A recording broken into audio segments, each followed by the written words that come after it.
లక్షలాది మంది భవిష్యత్తుకు సంబంధించినటువంటి పరీక్షల వ్యవస్థను సరిదిద్దడానికి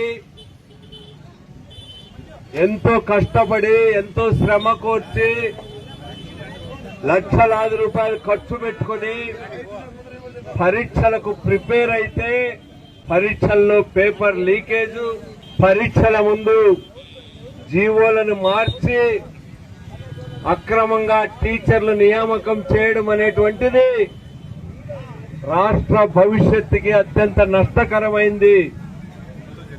కోట్లాది మంది విద్యార్థుల భవిష్యత్తు అంధకారంగా మారుతుంది.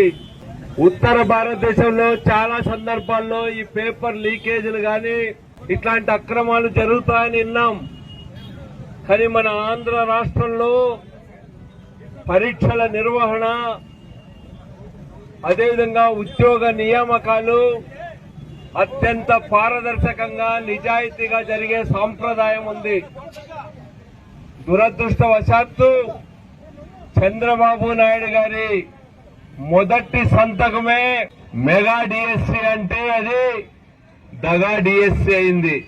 ఇంతమంది అడుగుతా ఉన్నారు.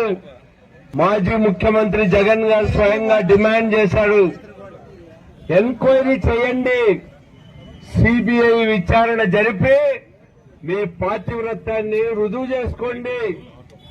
రాచరిక కాలంలోనే రాముడు భార్య సాత్వి సీతమ్మను ఒక మాట ఎవడు అంటే అగ్ని ప్రవేశం చేయించారు. ఆ రోజు రాముడు. మహారాజులే ప్రజాభిప్రాయాన్ని పరిగణలోకి తీసుకున్నారు. మీరేమీ జరగలేదంటారు. ఒక్కటే అడుగుతా ఉన్నాం, స్పోర్ట్స్ కోటా అంతా కూడా దాదాపు 400 పోస్టులు భర్తీ చేశారు. దానికి సంబంధించి మేము నేషనల్ అవార్డ్స్ వచ్చినాయి, జాతీయ స్థాయిలో ఆడినాం, బంగారు పతకాలు గెలిచినాం.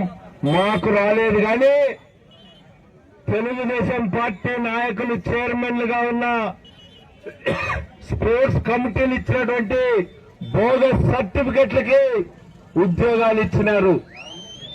వాళ్ళ పరీక్షలు కూడా పాస్ కాలా. బీఈడీ వాళ్ళకైతే మళ్ళా టీచర్ గా నియమించాలంటే టెట్ పరీక్ష రాయాలంటున్నారు. టీడీపీ వాళ్ళకు ఉద్యోగాలు ఇవ్వాలంటే దొంగ సర్టిఫికెట్లతో ఈరోజు ఇవ్వడం జరిగింది.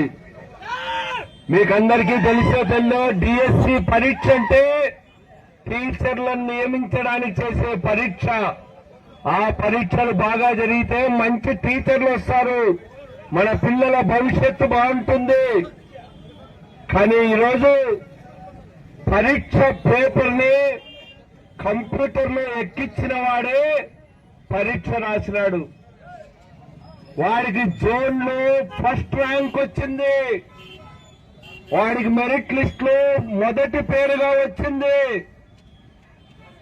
మళ్ళా పరీక్ష లీక్ కాలేదని ఎట్లా చెప్తారని అడుగుతా ఉన్నా. మెరిట్ లిస్ట్ లో పేరు ప్రకటించిన నవీన్ అనే అబ్బాయికి ఎందుకు మీరు ఉద్యోగం ఇవ్వాలా? అక్రమం జరిగించేనే కదా మీరు ఉద్యోగం ఇవ్వండి వాడికి.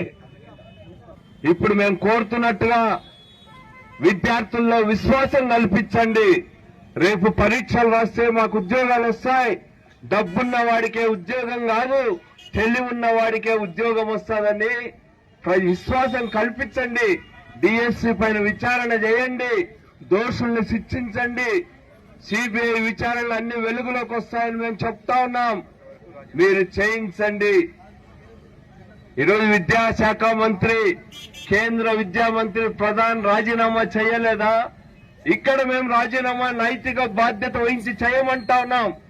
రైల్లో చిన్న యాక్సిడెంట్ జరిగితే ఆ రోజు ప్రధానమంత్రి లాల్ బహదూర్ శాస్త్రి రాజీనామా చేయలేదా?